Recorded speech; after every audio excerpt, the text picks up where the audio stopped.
Welcome back to the Endpoint Lab. In our previous videos, we built our users and we secured them with MFA. But right now, if John Doe buys a laptop and signs in, nothing happens. Entra ID authenticates him, but Intune ignores him. To fix this, we need to turn on the automatic enrollment switch. This is the bridge that tells Entra ID, hey, when a user signs in, automatically force their device into Intune management. For the first time in this course, we are leaving the Entra portal. Open a new tab and go to intune.microsoft.com. This is the Microsoft Intune Admin Center. If you see a service access warning or errors on the dashboard, don't panic. It's often because your trial is brand new. Just give it 24 hours. To turn on the bridge, go to Devices on the left menu, then select Windows. Look for the section called Windows Enrollment or Onboarding. Click on Automatic Enrollment.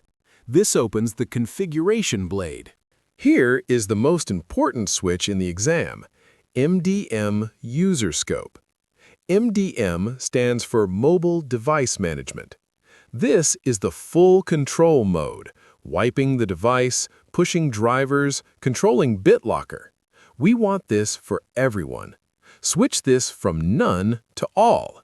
You will see some URLs appear below it. Don't touch those. Microsoft handles them automatically. Now look below it. You will see Windows Information Protection, WIP, User Scope. In the exam, this is often referred to as the MAM scope. Stop. Do not turn this to all. Leave this set to none. Why? Because if you turn both on, you create a conflict. Here is a guaranteed exam question.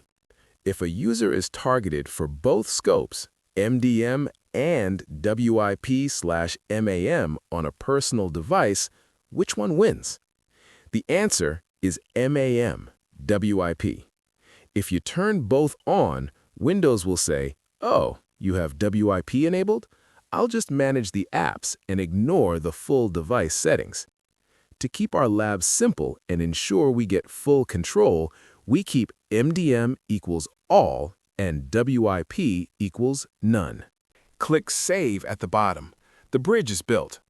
Now, whenever a user and our tenant signs into a Windows 10 or 11 device, they will automatically be pulled into Intune. One final check. Go back to the Windows Enrollment menu and click CNAME Validation. For Autopilot to work, devices need to find the Intune server. Type your domain name, the .onmicrosoft.com one you created, and click Test. Since we are using the default Microsoft domain, this passes automatically. If you bought a custom domain like mycompany.com, you would need to add a CNAME record in your DNS settings. We are now technically ready to enroll devices, but manually installing Windows and signing in is the old way. We want to ship a laptop to a user and have it configure itself automatically. That is called Windows Autopilot. In the next video, we are going to grab the hardware hash of a virtual machine and register our first Autopilot device. This is the coolest part of the course. See you there.